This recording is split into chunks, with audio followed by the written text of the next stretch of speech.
En la mitología griega existe un personaje, bueno, es un personaje mitológico que se llama Belerofonte. Este personaje, Belerofonte, qué nombre más raro, ¿no? Belerofonte. Este personaje recibió un favor divino, una gracia. ¿Cuál fue? Se le permitió domar a Pegaso, el famoso caballo alado. Y al permitírsele domar a Pegaso, pues con ese poder de tener un caballo que vuela, pudo hacer muchas hazañas. La hazaña más reconocida es que pudo vencer a la Quimera. La Quimera era un monstruo horrendo y enorme. Bueno, la gente lo aplaudía, lo comenzó a reconocer, y al ver cómo la gente le aplaudía, lo alababa y lo admiraba por las hazañas que logró en base a este favor divino de la mitología griega, por supuesto esto es mitología, ¿no? Esto no es verdad, quiero aclararlo.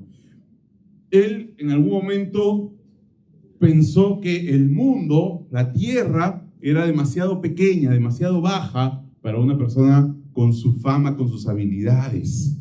Así que él quiso subir, aprovechando que tenía su Pegaso con alas, quiso ir volando hasta el monte Olimpo para tener un lugar entre los dioses.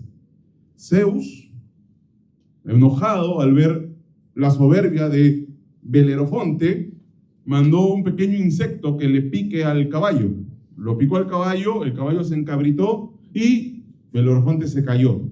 Se cayó desde la gran altura que tenía y quedó ciego, cojo y deforme. Así que él prácticamente se arrastraba por los prados y la gente lo esquivaba. La gente que antes le aplaudía ahora lo miraba de lado y lo trataba de evitar. Mis hermanos, servir al Señor en el poder del Espíritu y ver resultados y ver que de alguna manera el Señor está a través de nosotros haciendo su obra, ha llevado a muchos a comenzar a creer que son ellos de donde está saliendo lo que está pasando. Que ellos de alguna manera son la fuente. Ellos han creído los gestores del éxito aparente. Que de alguna manera ellos son indispensables y no pueden faltar en la obra. O que están para cosas mejores. Entonces tienen que ir ascendiendo y subiendo a desafíos cada vez más grandes. Y deben tratar de buscar un ministerio cada vez más reconocido. Eso pasa lamentablemente muy seguido en la iglesia, y esto no es algo que pase solamente en iglesias donde no hay mucha capacitación o muy buena doctrina, que incluso también pasa en iglesias con mucho conocimiento bíblico. Y ese riesgo está latente en todos ustedes.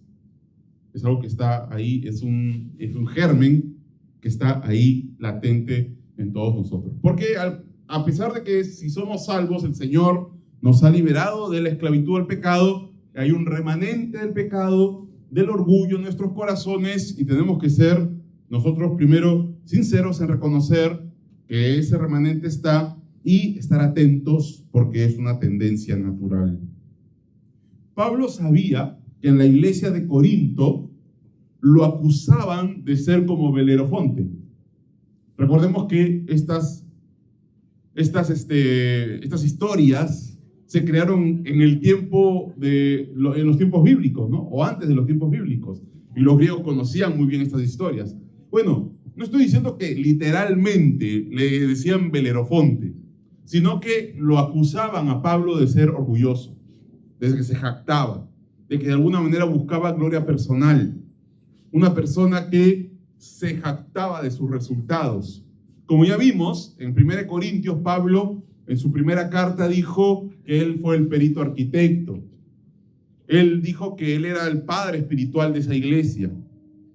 Y ahora, si recordamos, la semana pasada, él acababa de hablar también de cómo los corintios eran cartas escritas por el mismo Cristo. Cartas de recomendación para Pablo. Y es por eso que es necesario, cuando está dando una credencial contundente de su ministerio, es necesario que Pablo aclare que no por eso significa que se estaba jactando. En 2 Corintios capítulo 3, versículo 4, vemos la explicación que Pablo da para quitar toda duda de que él se quería jactar. Y con esta explicación también vamos a nosotros aprender cómo nosotros tenemos que cuidarnos y cómo debe ser la naturaleza de nuestra forma de servir en la iglesia, de crecer en la iglesia, de vivir la vida cristiana. 2 Corintios capítulo 3, versículo 4 dice: y tal confianza tenemos mediante Cristo para con Dios, no que seamos competentes por nosotros mismos para pensar algo como de nosotros mismos, sino que nuestra competencia proviene de Dios, el cual asimismo nos hizo ministros competentes de un nuevo pacto, no de la letra, sino del Espíritu. Porque la letra mata, mas el Espíritu vivifica. Vamos a orar, mis hermanos, para explicar este pasaje. Oremos. Padre, queremos pedirte, Señor, que reconociendo nuestra incapacidad, nuestra inoperancia, reconociendo que somos carne y de la carne solo puede salir carne, pero que tú eres espíritu, tú eres vida. Por eso es que te pedimos hoy, sabiendo que no tenemos méritos, sabiendo que si tú no lo haces, hoy no vamos a escuchar nada de palabra tuya, no vamos a entender nada. Te pedimos que tú, por gracia inmerecida, nos permitas ser iluminados por tu Espíritu Santo, entender la palabra, que la palabra traiga contrición, dolor, que la palabra después nos muestre qué cosas cambiar de nuestro comportamiento y que por la palabra salgamos persuadidos a hacer cambios en la vida. Te lo pedimos, Señor.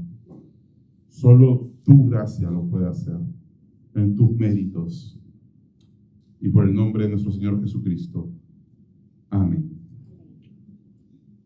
Vamos a ver, mis hermanos, dos características de un ministerio fiel que quita toda sospecha de jactancia y legalismos. Dos características de un ministerio fiel que quita toda sospecha de jactancia y legalismo. Vamos a ver dos características que tienen que tener su ministerio. Dos características que tienen que tener ustedes en su vida cristiana. Dos cosas que tienen que estarse recordando continuamente. Y la primera característica que ustedes tienen que tener en su ministerio es que no es competencia humana, sino divina. Que no es competencia humana, sino divina. Pero antes hagamos un pequeño repaso para saber dónde estamos. Recordemos que estamos agarrando un tren en marcha, tenemos que correr al lado para subirnos al tren, porque ya hemos recorrido un trecho y no vamos a entender el contexto. Recordemos lo que pasó. Primero que nada, para que Pablo llegara a escribir esto, defendiéndose de su humildad, diciendo que no se estaba jactando, estamos hablando de que Pablo tuvo un problema con esta iglesia a la que le está escribiendo. Pablo reprendió a esta iglesia y la iglesia no le gustó la reprensión. No le gustó, se molestó con Pablo. ¿Te ha pasado? ¿Alguna vez le has llamado la atención a alguien y esa persona se molestó contigo? Bueno, eso es lo que le estaba pasando a Pablo. Pablo le escribió una carta severa, la mandó con Tito para que esa iglesia se reaccione, se arrepienta, y la iglesia reaccionó. La iglesia se arrepintió y restauró su relación con Pablo. Pero quedaban algunas aristas, algunas grietas, algunas dudas, algunos malos entendidos que habían que aclarar. Y hemos estado viendo durante todos esos estudios que uno de esos malos entendidos era que Pablo cambió sus planes de viaje. Pablo iba a visitarlos y no llegó. Entonces Pablo tuvo que aclarar que eso no era, porque como algunos decían, él tomaba planes a la ligera, o planificaba en la carne, o no los amaba, y hemos visto cómo Pablo lo aclara, ¿no? Pablo quiso ser condescendiente, no quiso apresurar la reprensión, quiso esperar a que ellos se arrepientan para que cuando vaya sea una visita alegre, una visita donde puedan disfrutar de comunión y no tener que ir, como ahora se dice, ¿no? Con vara, ¿no? Con reprensión. Y la segunda acusación es que Pablo no tenía cartas de recomendación. Algunos opositores habían llegado a Corinto y esos opositores tenían cartas de recomendación. Entonces estos opositores estaban diciendo aparentemente, Pablo no tiene estas cartas, por lo tanto Pablo no tiene autoridad. Nosotros sí las tenemos, por lo tanto nosotros tenemos más autoridad que Pablo. Escúchenos a nosotros y no a Pablo. Siempre han habido opositores a Pablo. Siempre habrá gente que querrá tergiversar la doctrina y el evangelio. Y bueno, Pablo aclaró que aunque él no tenía cartas, tenía algo mucho mayor, mucho mejor. ¿Qué era? Tenía cartas escritas por el mismo Señor Jesucristo, que era el testimonio de los corintios de los cambios que habían habido en sus vidas, que eran mucho mejores que cartas literales, ¿no? Que cartas físicas. Ellos eran las cartas, los corintios eran las cartas. Y esto llevó a que algunos digan, Pablo se está jactando otra vez, ¿no? Pablo otra vez está sacando cara por su ministerio que tiene frutos. Y es por eso que Pablo tiene que explicar lo que estamos viendo hoy. No es competencia humana, sino divina. Y en el versículo 4, Pablo comienza a explicar que no se está jactando. Versículo 4 dice, y tal confianza tenemos mediante Cristo para con Dios. Primero, Pablo está diciendo, esta confianza, o sea, esto en lo que yo me apoyo, yo confío, esta recomendación, esta capacidad, esto que yo me crea capaz, ¿no? La tenemos mediante Cristo. Y ese es lo primero que dice. Acá, Pablo va a dar una confesión de fe, una profesión de fe. Tal confianza tenemos mediante Cristo. Primero que nada, lo que Pablo está diciendo es que, miren, si yo al final he podido hacer que ustedes sean cartas y dar fruto espiritual, esa capacidad, el que yo sea apto, porque eso quiere decir confianza, ¿no? Ser apto. Confianza quiere decir que yo pueda cubrir los requisitos. Que yo pueda cubrir los requisitos. Esta confianza la tenemos mediante Cristo. O sea, nosotros tenemos esta capacidad. ¿Por qué? Porque el medio a través del cual nos viene esa capacidad es Cristo. El medio a través del cual nos viene esa capacidad es Cristo. Solo en Cristo podemos tener esta confianza. Solo en Cristo podemos descansar en que seremos usados. La fuente, el motor, la energía y el poder que lo hace posible, todos estos frutos espirituales, viene de Dios, pero el medio es Cristo. Entonces, Pablo está ahí diciendo que él prácticamente es una entidad muerta, inoperante e incapaz si es que no está unido a Cristo. Y a través de Cristo fluye el poder y la capacidad para hacer el ministerio. Esto viene mediante Cristo. Cristo es el único camino, Cristo es la única vía, Cristo es el único medio a través del cual podemos tener vida espiritual. Desconectados de Cristo no podemos hacer nada, nada es posible sin Cristo. Y Pablo quiere poner como el único medio a Cristo. Este es el único canal. Cristo es el medio que comunica a Pablo esta confianza, esta persuasión, esta certeza. Solo en Cristo tenemos esta confianza. Solo en Cristo podemos descansar en que seremos usados. Recordemos que Cristo está en el trono. Él subió a los cielos. Él está ahorita como la cabeza de la iglesia. Y Él nos ha bautizado con el Espíritu Santo. Y estamos, por ese bautizo del Espíritu Santo, estamos unidos a Él.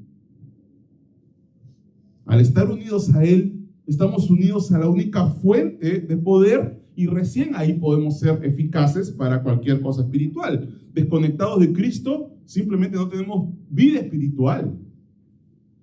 Y de nosotros no hay ninguna fuente para poder hacer nada espiritual. Somos completamente ineficaces, muertos.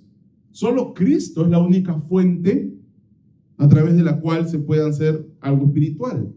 Juan 15:5. Juan 15:5. Si me pueden acompañar ahí. Juan dice esto.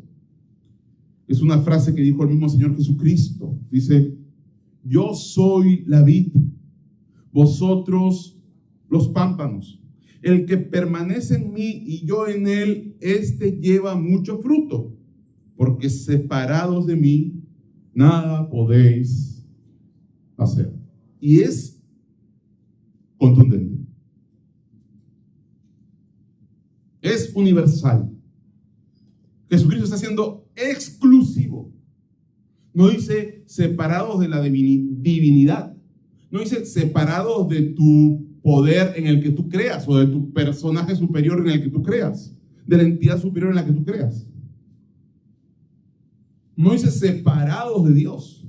Dice separados de mí. Y Él se pone como el único agente exclusivo a través del cual se puede hacer algo realmente espiritual.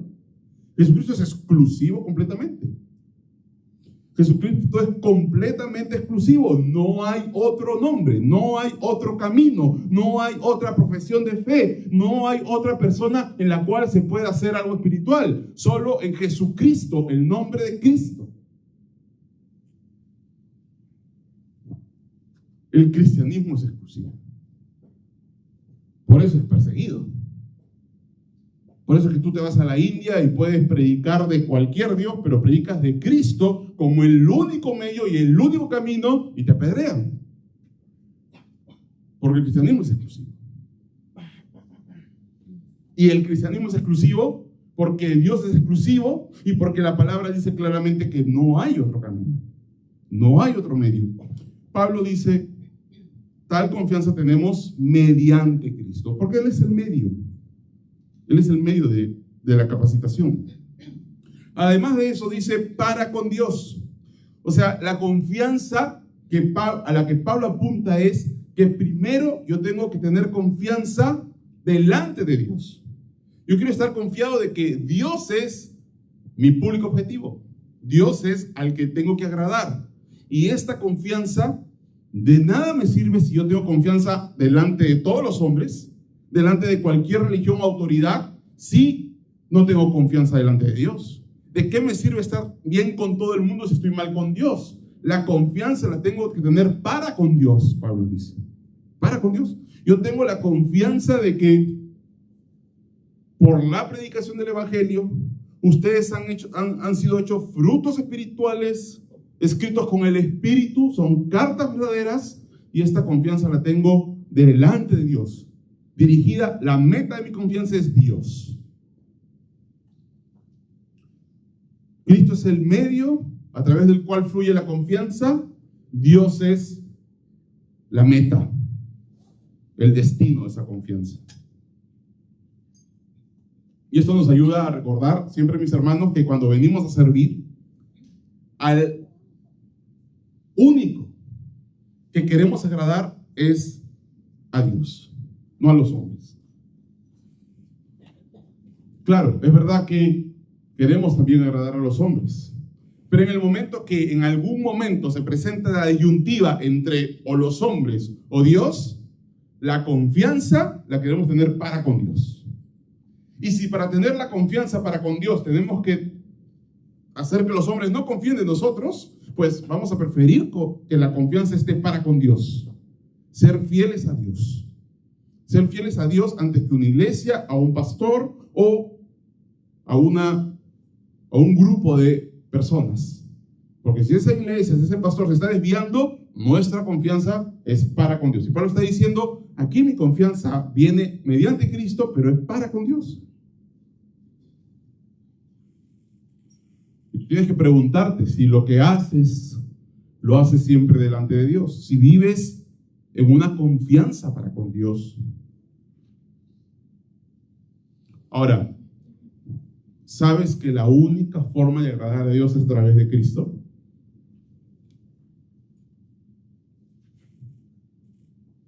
Entonces tienes que descansar en la gracia de Cristo.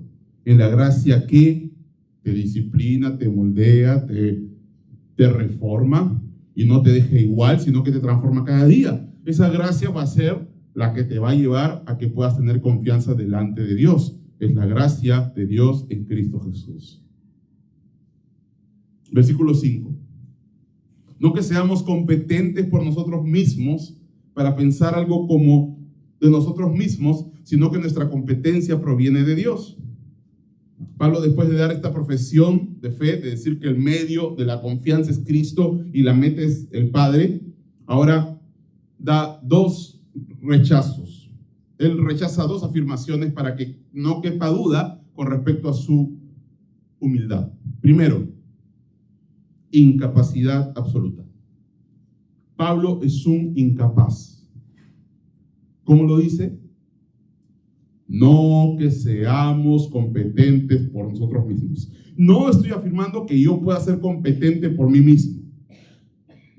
Pablo, ¿quién era Pablo? ¿Ustedes saben quién era Pablo? No es cualquier hombre. Pablo era un fariseo de fariseos, un erudito que había estudiado a los pies de Gamaliel. Gamaliel se decía que era la belleza de la ley, porque era uno de los maestros más reconocidos. Y se había ido a estudiar a Jerusalén. Era una persona muy versada, muy talentosa, y muy osada y muy valiente. ¿Pero qué creen? ¿Que Pablo dijo, soy muy valiente? ¿Creen que su capacidad viene de su erudición, de su preparación, de haber estudiado a los pies de Gamaliel, de su oratoria, de su habilidad?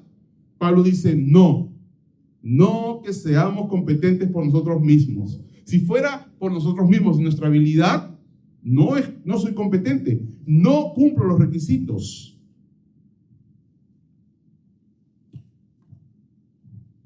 Jesucristo lo explicó así.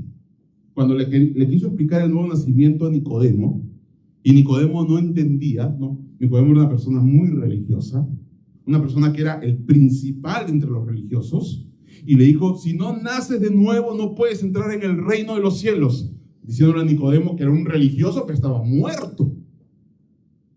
Y Nicodemo le dijo, ¿cómo es esto? ¿Cómo puedo meterme en el vientre de mi madre de nuevo? Y claro, no es que Nicodemo en realidad estaba diciendo que él se imaginaba meterse en el vientre de la madre, sino que estaba tratando de buscar una explicación.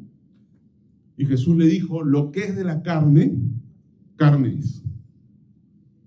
¿Qué está diciendo ahí?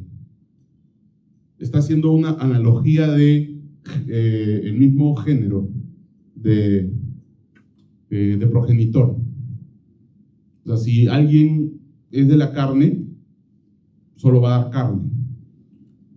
Para entenderlo, imagínense un perro solo puede dar perros, ¿no es cierto? ¿Han visto alguna vez un perro que de hijos un gato? No es cierto. Eso es lo que está diciendo Cristo, está usando la misma imagen. La carne solo puede dar carne. ¿Y saben qué? Nosotros somos carne. No podemos dar espíritu. No podemos producir frutos espirituales. Somos inoperantes en el orden de las cosas espirituales. Somos carne. Pablo está diciendo acá, no que seamos competentes por nosotros mismos.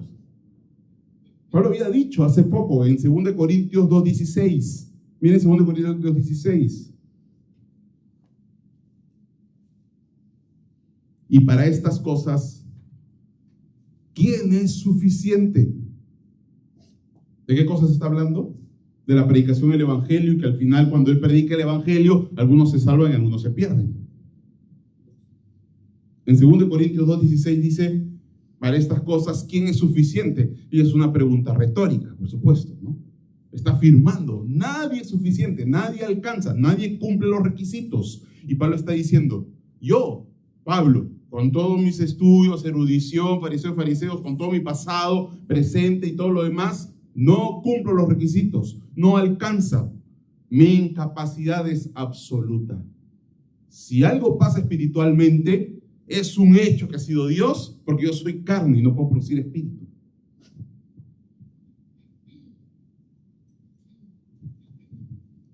Y eso, mis hermanos, tiene que ser la marca de nuestro ministerio. En nuestra carne podemos producir muchos resultados. Ustedes saben que hay gente que tiene mucho poder de persuasión, mucha habilidad para hacer que la gente se pare y salte y llore. Hay religiones donde la gente entra en trance y habla en lenguas. Hay religiones donde la gente comienza a dar todo su dinero y entrega todo a los gurús. Así que la carne puede producir cosas muy parecidas a lo del espíritu. Los musulmanes son muy apasionados, celosos, hasta el punto de dar sus vidas literalmente, porque están completamente convencidos.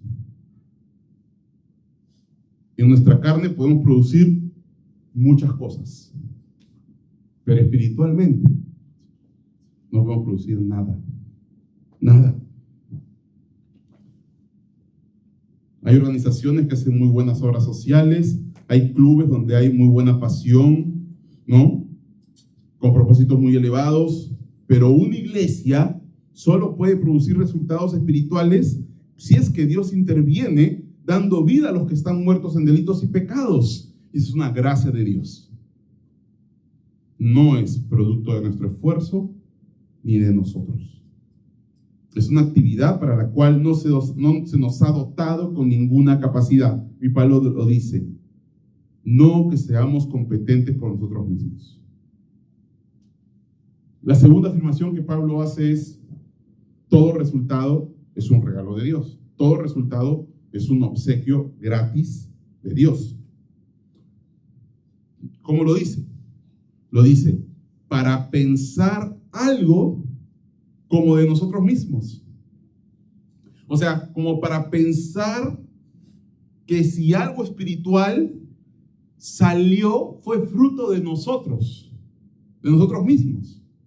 Como para pensar que lo que pasó en Corinto, que hay frutos espirituales que son cartas escritas con el espíritu del Dios vivo, como para pensar que eso salió de mí. Si han habido resultados en Corinto, todos los resultados son un regalo inmerecido de Dios. Cualquier cosa espiritual no fue producto nuestro, no lo hicimos nosotros. Es una de las marcas de la iglesia, mis hermanos, es que la iglesia se esfuerza, por supuesto. La iglesia es diligente en hacer todo lo que esté en sus manos, pero con una conciencia total de que si Dios no hace algo espiritual, nada espiritual va a pasar acá.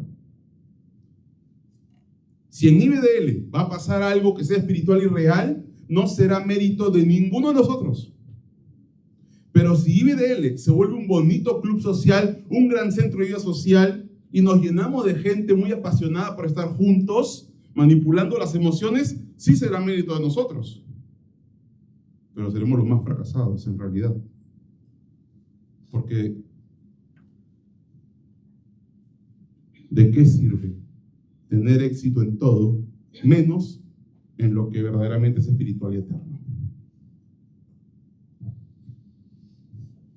Si no hay vida espiritual ni salvación verdadera, somos los más fracasados entre los fracasados. Y mejor cerremos este lugar.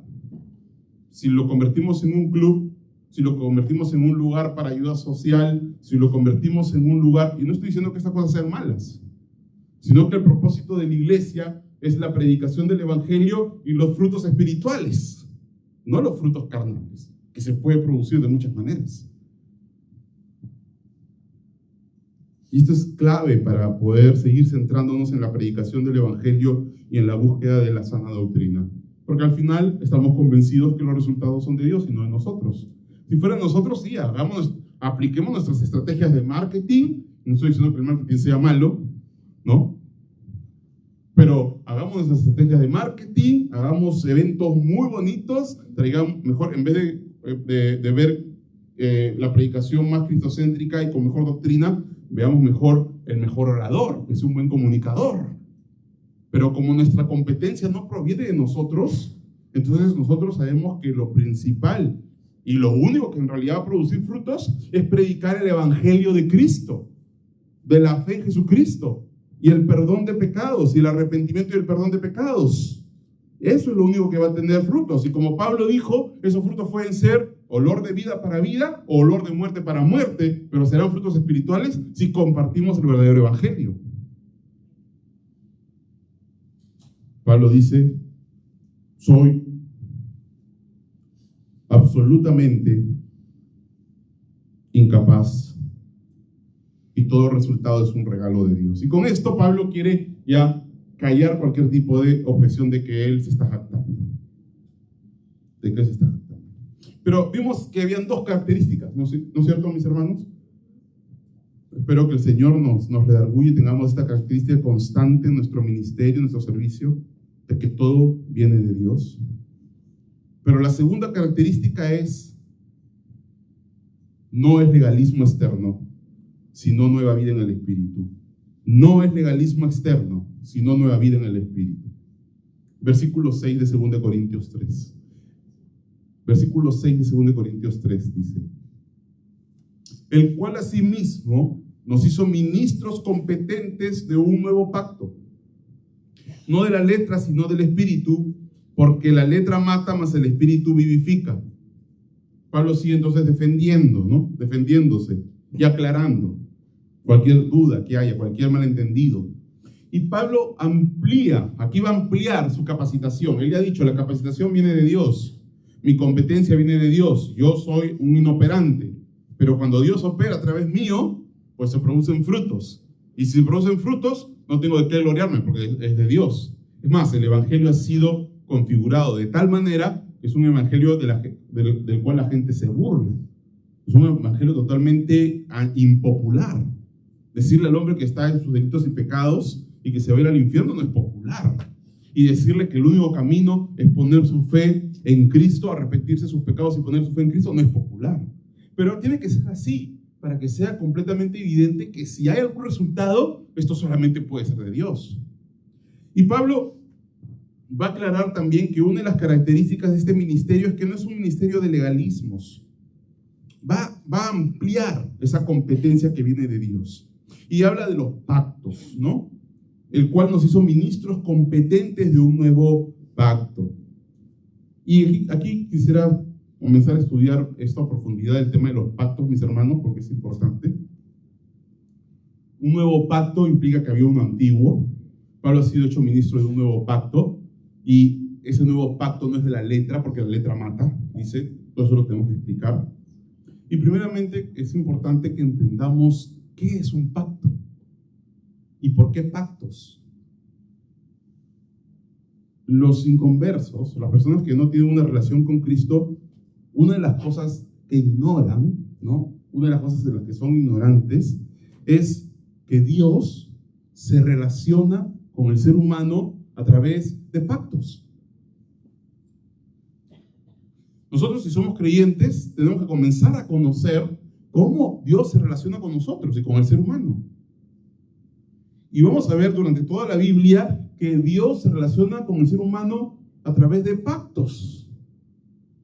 Hay varios pactos incondicionales que Dios mismo se obliga y jura por Él mismo, pero hay un pacto condicional que es el pacto mosaico. Y a ese pacto se refiere el antiguo pacto. Ahora, ¿por qué Dios hace pactos? Dios es veraz. Dios nunca miente. ¿Por qué necesitaríamos que haga un pacto con nosotros? Suficiente que lo diga y punto. Pero Dios quiere en su condescendencia pactar con nosotros para darnos más seguridad y confianza de que Él mismo se ha puesto bajo pacto, siendo Dios, con nosotros. Esto es un pacto, así como el pacto matrimonial. Entonces, votos. Dios se ha puesto en un pacto con nosotros. Nosotros, todos los que estamos aquí, estamos en el nuevo pacto. Los que son de Cristo, por supuesto. Y es para poder entender el nuevo pacto y por qué Pablo era ministro de un nuevo pacto, es importante entender cuál es el antiguo, pastor. ¿Cuál es el antiguo? ¿Cuál es el antiguo? El antiguo pacto es el pacto que Dios celebró en el monte Sinaí. ¿Han visto los 10 mandamientos con Charles Heston? ¿Sí? Ahí, ¿han visto cuando llegan a un monte y Moisés sube al monte y hay unas tablas de piedra y comienzan a salir rayos y se pintan los mandamientos en las tablas de piedra. Bueno, ahí se estaba celebrando el antiguo pacto. Ahí se estaban dando las cláusulas del pacto. Y Moisés fue el intermediario de ese pacto. Fue un pacto que se hizo con todas las de la ley, con cláusulas, con obligaciones, con responsabilidades, y era un pacto condicional. Éxodo 19:3. Vamos a Éxodo 19:3 para entender este pacto antiguo. Éxodo 19:3. Dice: y Moisés subió a Dios, y Jehová lo llamó desde el monte diciendo: así dirás a la casa de Jacob, y anunciarás a los hijos de Israel. Versículo 5. Ahora pues, si diereis oído a mi voz, y guardareis mi pacto, vosotros seréis mi especial tesoro sobre todos los pueblos, porque mía es toda la tierra. Y ahí se celebró, este es el antiguo pacto. Los 10 mandamientos, con todas sus ordenanzas en Levítico, en Deuteronomio, con todas las leyes y estatutos que se tenían que cumplir, eran las ordenanzas del antiguo pacto, del pacto mosaico. Pero Pablo dice que él ha sido ahora hecho ministro de un nuevo pacto. La pregunta es, ¿por qué se tenía que hacer un nuevo pacto? ¿Qué de malo tenía el antiguo? Hebreos 8, ahí tengo que ir hasta Hebreos. Estamos recorriendo toda la Biblia. Hebreos 8, del 6 al 7.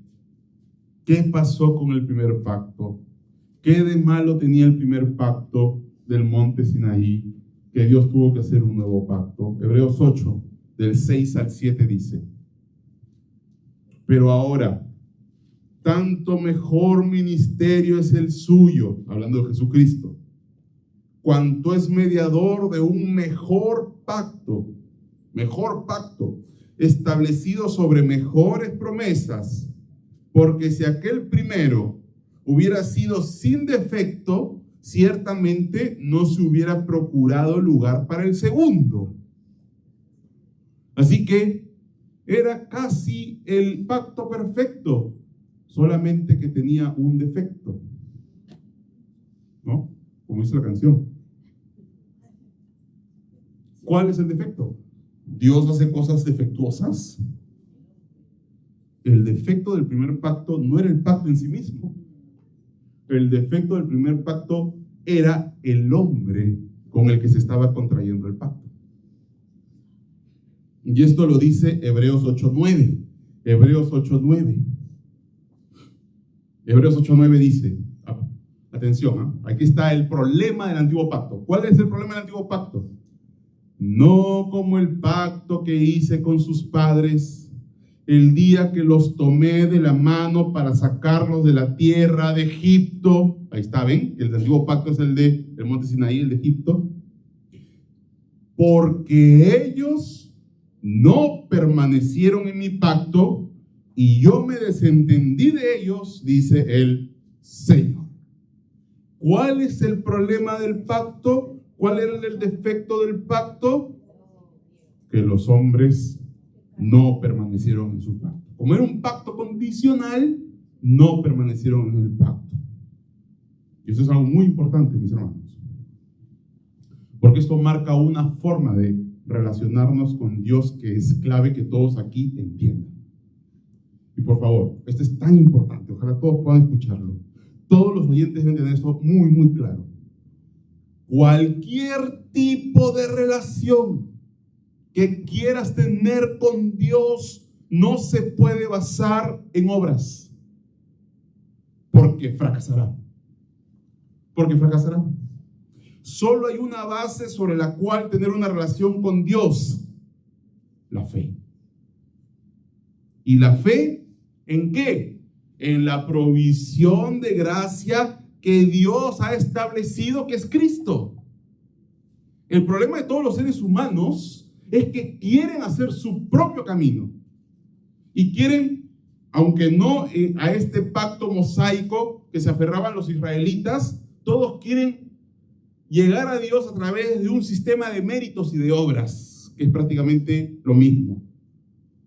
Sin la base de la fe en Cristo, que es la única provisión de gracia que Dios estableció, sin esa base, intentar cualquier tipo de relación con Dios no solo es una necedad y es inútil, sino que es una soberbia descomunal, y el pecado más terrible, pues significa rechazar lo que Dios ha dejado establecido como el único camino y querer tú, en tu necedad, establecerte tu propio camino. Cristo ha dicho claramente: yo soy el camino. No un camino, yo soy el camino. ¿Por qué? Porque por las obras de la ley nadie podrá ser salvo. Y por tus obras, tú tienes una ley en tu corazón. Dios te ha puesto la conciencia y te ha grabado la sombra de la ley en tu corazón. Así que la conciencia te acusa. Tus argumentos también te hacen darte cuenta de cuando estás haciendo algo mal, o cuando no estás haciendo algo bien, o solamente cuando estás pensando algo que no debes pensar. Porque no solamente se peca de acción y de omisión, los malos pensamientos. Aquel que mira a una mujer para codiciarla ya adulteró con ella, dice el Señor. Y todo eso es una ley en tu corazón. Y que cuando tú quieres vivir conforme a esa ley, y conforme a esa ley agradar a Dios en una relación con Dios, pues lo que estás haciendo es rebelarte ante el único camino que Dios ha establecido, que es la fe en Cristo, y querer tú descarriarte por tu propio camino. Y es por eso que Dios estableció el nuevo pacto. ¿Cuál es el nuevo pacto que soluciona los defectos del antiguo? Hebreos 8:10, aquí está el pacto. Hebreos 8:10 dice: por lo cual, este es el pacto que haré con la casa de Israel después de aquellos días, dice el Señor. Por lo cual, o sea, por todo esto, todo el defecto del antiguo pacto, la incapacidad del hombre en el antiguo pacto, por eso, este es el pacto que haré con la casa de Israel después de aquellos días, dice el Señor. Pondré mis leyes en la mente de ellos. O sea, ya no estará afuera en una tabla de piedra o en un libro, sino que esas leyes se las voy a meter dentro de su mente. Se las voy a grabar dentro de la mente. Y sobre su corazón las escribiré. Ya no estarán en la tabla de piedra, sino en su corazón. Transformaré su corazón para que sea, en vez de duro como una roca, sensible, suave, dócil. Y tenga su corazón grabado con mis leyes. Y ellos me serán a mí por pueblo, y seré a ellos por Dios. Es el establecimiento de un pacto. Generalmente cuando se establece un pacto, el que hacía el pacto decía: entonces ustedes serán mi pueblo y yo seré su Dios. Ahí se está estableciendo el pacto. Versículo 11. Y ninguno enseñará a su prójimo, ni ninguno a su hermano, diciendo: conoce al Señor, porque todos me conocerán, desde el menor hasta el mayor de ellos, porque seré propicio a sus injusticias, y nunca más me acordaré de sus pecados y de sus iniquidades. La debilidad del primer pacto era que no había sido puesto en la mente ni en el corazón de los hombres. Pero el nuevo pacto es un pacto que pone la ley en la mente y en el corazón. Es un pacto que ya no se basa en el temor al castigo por desobedecer la ley, sino en el amor y la gratitud a Dios por haber sido salvados. Por medio de la obra del Espíritu Santo viviendo dentro de cada creyente. Cuando tú pones tu fe en Cristo, el Espíritu Santo viene a morar en tu vida. Y al tener el Espíritu Santo morando en tu vida, tienes la ley y tienes el poder para poder vencer el pecado y ser libre del pecado. Entonces el antiguo pacto tenía un problema basado en escrituras externas, en leyes externas. El nuevo pacto, ¿cuál es la diferencia? Pues esa ley ya no es externa, está grabada en tu corazón por medio del poder del Espíritu Santo. Y por eso Pablo explica: no de la letra. ¿Qué significa que el antiguo pacto era de la letra? No de la letra. Significa pues que estaba escrito con letras en las tablas de piedra. La letra es una referencia a la ley. O sea, no es un pacto basado en leyes externas, en letras escritas externas a uno. El pacto de la letra se le llama de la letra porque fue grabado con letras en las tablas de piedras. Se le llama el pacto de la letra porque se basaba en la ley escrita con letras, una ley externa a uno. El pacto de la letra es el pacto de la ley. Romanos capítulo 7, versículo 6, ahí lo podemos ver más claro. Romanos capítulo 7, versículo 6, miren. ¿Qué de malo tiene la letra? Ustedes dirán, ¿no? ¿Y qué de malo tiene la letra? O sea, uno puede escribir, las letras son malas. Pero miren, voy a explicar con Romanos 7, 6, dice, pero ahora estamos libres de la ley, por haber muerto para aquella en que estábamos sujetos, de modo que sirvamos bajo el régimen nuevo del Espíritu y no bajo el régimen viejo de la letra. El régimen de la letra. ¿Y qué de malo tiene la letra? Pues el problema de la letra es que es algo externo a ti. Es una obligación que tú te obligas a cumplir tratando de cumplir una ley externa. Vive por méritos propios. Es una ley de obras. Todas las religiones del mundo están divididas en dos. O son religiones de obras o son religiones por gracia. Y el problema de la ley, el problema de la letra es eso, que es una religión de obras, méritos personales. O sea, yo tengo acá mis malas obras, tengo acá mis buenas y tengo que hacer más buenas que malas, ¿no es cierto? Y cuando yo haga más buenas que malas, entonces tendré el mérito personal de que yo mismo logré mi salvación por medio de obras. Cuando llegamos a ese punto, pues estamos más condenados que antes. Estamos peor porque además de todos mis pecados se agrega el orgullo religioso. Y es por eso que todas estas religiones que son por obras, al final terminan creando un pecado peor, el orgullo religioso, y se ven superiores a los demás. Hay una ilustración que le he contado muchas veces, es una de mis favoritas, sobre un monje que él se sentía muy pecador, y su pecado era el orgullo. Y él le preguntó al monje superior, al monje mayor, le dijo, ¿cómo hago para ser más humilde? Y el monje mayor le dijo, limpia todo el piso de tu celda con tu lengua y será más humilde. Y él dijo, gracias. Y de hecho, que cuando yo limpie todo el piso de mi celda con mi lengua, voy a ser más humilde porque me estoy humillando, ¿no es cierto? Entonces fue y limpió todo el piso de su celda con su lengua. Y cuando terminó, se sintió el mejor de todos los monjes. Ese es el régimen de la letra. Ese es el intento de mi salvación por las obras. Pablo dice, yo no soy un ministro de la letra, sino del Espíritu. El pacto antiguo fue establecido con tablas de piedra donde se escribió la ley, por eso el pacto de la letra, pero el nuevo pacto se llama el del Espíritu. ¿Por qué es el del Espíritu?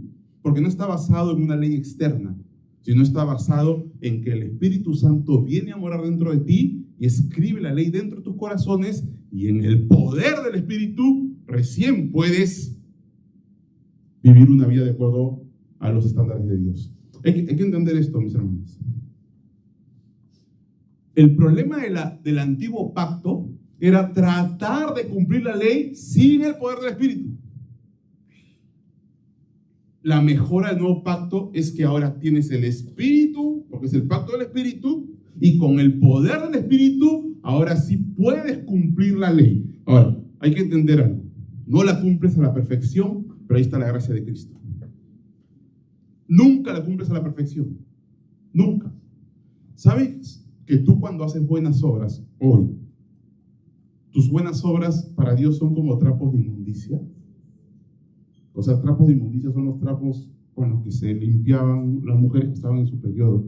Ahora, es una palabra muy fuerte, yo sé, pero es que es importante entender cómo lo ve Dios, bueno, nuestras buenas obras.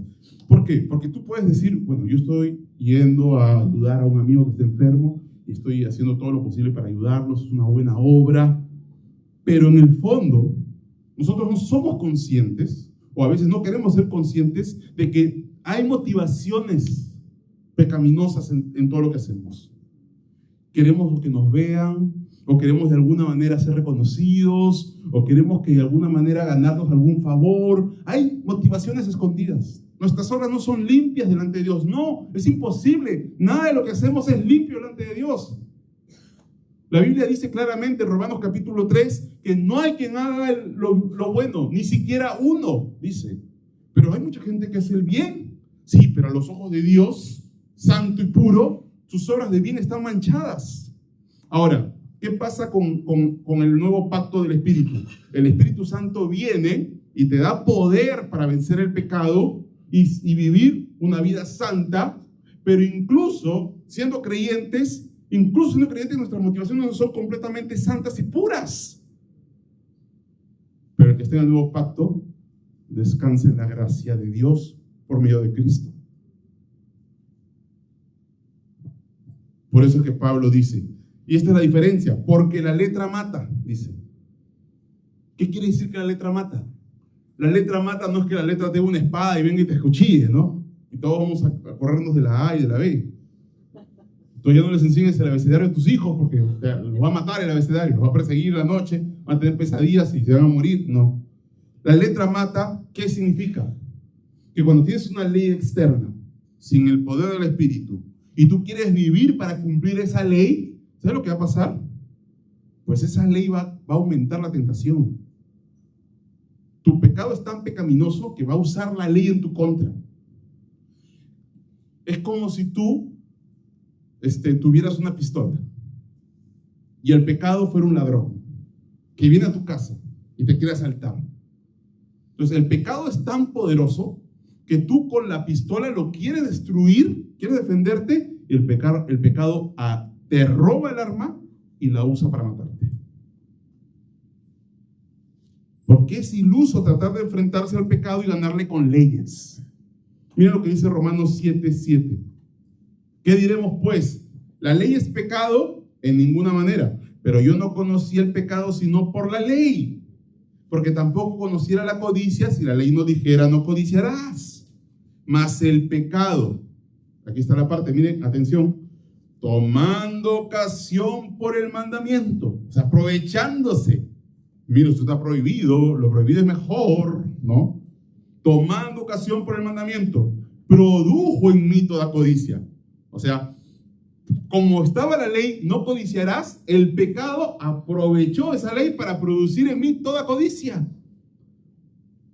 Porque sin la ley, el pecado está muerto. Y yo sin ley viví en un tiempo, pero venido el mandamiento, el pecado revivió y yo morí. La letra mata porque cualquiera que quiere llegar a Dios por medio de la ley termina siendo condenado. No hay oportunidad. La ley es buena, pero tú eres tan pecador que nuestro pecado se va a aprovechar de la ley y la va a usar para tentarte peor y te va a hacer pecar y morir por medio de esa ley.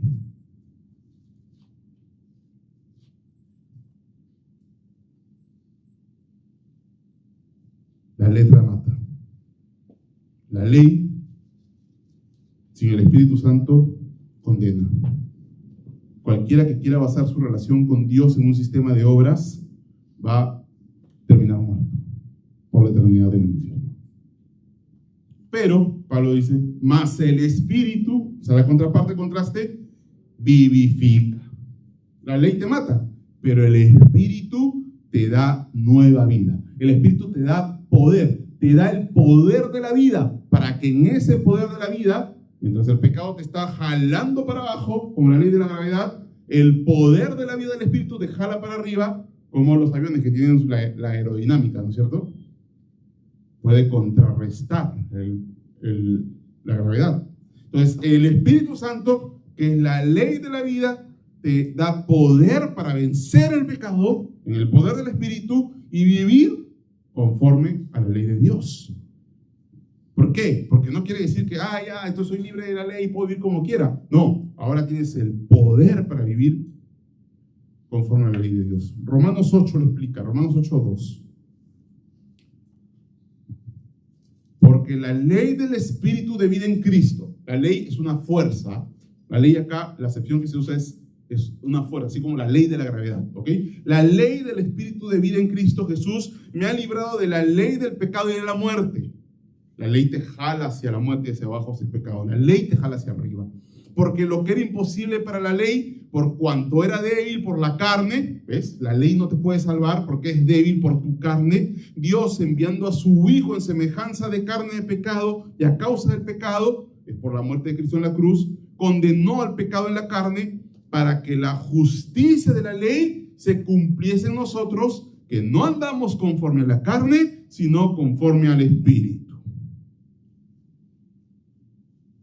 ¿Qué quiere decir esto? Cuando tú reconoces, te rindes. Ya, pastor, me resigno, me rindo. He tratado de ser bueno, he tratado de vivir conforme a los mandamientos de Dios y ¿sabes qué? Me acabo de dar cuenta que no puedo, que es imposible, que soy un pecador, que voy a condenarme y voy a terminar muerto si sigo intentando por obras, si sigo intentando por mis méritos. Entonces, cuando tú llegues a ese punto y vienes a Cristo diciendo, el único camino que tengo es Cristo. Cristo, tú en la cruz, llévate mis pecados. Porque yo no los puedo pagar y nunca los voy a poder pagar. Llévate mis pecados. Y te arrepientes y pones tu fe en Cristo. Entonces a Jesucristo, morir por ti en la cruz. Entonces ahí recién viene a vivir, a morar en ti el Espíritu Santo y te da vida. Y con el poder del Espíritu recién vas a poder vivir conforme a la ley de Dios. Ahora, Jesucristo al tercer día resucitó para demostrar que todo esto es verdad. Y es esa vida la que necesitas. Sin esa vida estás muerto.